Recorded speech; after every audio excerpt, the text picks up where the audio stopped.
ఆడపిల్లలు చదువుకొని ఏం చేస్తారని స్కూల్కి పంపించలే నన్ను. అసలు ఇట్లా ఈ బిజినెస్ ఇంత పెరగడానికి కారణం ఏంది? అసలు మెయిన్ కారణం తెలంగాణ పిండి వంటలు అంటే ఎంత ఇదిగా చేసినాము, అన్నీ అందించినాం. ఇట్లా కేసీఆర్ రమ్మన్నారు, మిమ్మల్ని వస్తారా మేడం అని అన్నారు. అంటే వస్తా అన్న. ₹1,00,000 కౌంటర్ అయింది. నీకు వంట చేయడం ఎవరు నేర్పించి? ఎవరు నేర్పియలే, నేనే నేర్చుకున్నా. నెక్స్ట్ దీన్ని ఇంకెక్కడికి ఇంకెంత ఎత్తుకు తీసుకుపోదామని నీ కోరిక? ఏం కోరిక, ఈ అనిల్ వాళ్ళు ఉంటే ఇట్లనే వీడియోలు తీసుకుంటా అంతటికి పంపితే పెరుగుతూ ఉంటే చేస్తూ ఉంటాం. ఇన్స్టాగ్రామ్, ఫేస్బుక్ లో పెడితే అందరు చూస్తారు నానమ్మ అన్నప్పుడు నీకు ఏమనిపించింది? అసలు మంచి సంతోషం, 10 మందికి పరిచయం అయితే మంచిదన్న సంతోషం. నీకు చదువుకునేటప్పుడు ఏది ఇంట్రెస్ట్ ఉండేరా? జాబ్ చేద్దామన్నా, బిజినెస్ అన్నా?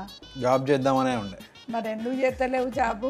కరెక్ట్ అదే టైంకి వచ్చుడుతో ఏమైందంటే ఒక్కొక్కరు తిట్టిపోవుడా ఇయ్యకపోతే, మీ షాప్ ఉన్నదని మేము చేసుకోలేదు, మాకు ఎందుకు ఇస్తలేరు అని. అంటే ఒక 20-25 సంవత్సరాలకి వెళ్ళి ఉన్న వాళ్ళు కూడా ఉన్నారు. వాళ్ళు అట్లా మన దగ్గరనే ఉండడానికి కారణం ఏంటి? వాళ్ళను మన ఇంట్లో లాగానే చూసుకుంటాము. నేను సావిత్రమ్మని కలిసి వెళ్తా, మాట్లాడతా. వాళ్ళు వచ్చి నీతో ఏం మాట్లాడతారు? మాట్లాడిన నీకు ఏమనిపిస్తుంది? మాట్లాడినప్పుడు ఫోటో తీసుకోవడానికే ఈ షాప్లో కొత్త ఉంటాడు ఎప్పుడన్నా.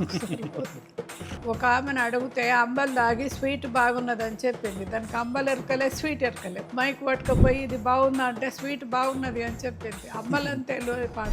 ఎటు పోయినా వీళ్ళ ఫంక్షన్ అంటే మిస్ కావద్దు. అది కరీంనగర్లో అయినా, బీర్పూర్లో అయినా, గంగిపల్లి అయినా నేను పోతా. నీకు ఓపిక లేకపోయినా పోతా అంటాను. అది ఎట్లా వచ్చింది? అసలు ఎందుకు అంత ఇష్టం నీకు పోవాలని? 10 మందితోటి కలిస్తే సంతోషం. అందరిని చూసి అందరు మాట్లాడుతూ ఉంటే మీరేపటికనే ఇంత ఓపిక లేకున్నా వస్తారు, ఇంత దూరం వస్తారు అని అంటే అదే సంతోషం. అసలు ఇట్లా ఈ బిజినెస్ ఇంత పెరగడానికి కారణం ఏంది? అసలు మెయిన్ కారణం ఇంత పెరగడానికి ఏంటంటే ఏవైనా ఫస్ట్ క్వాలిటీ తీసుకొచ్చినాం. ప్రేమ అంటే 10 మంది ప్రేమ ఉంటేనే సంతోషం.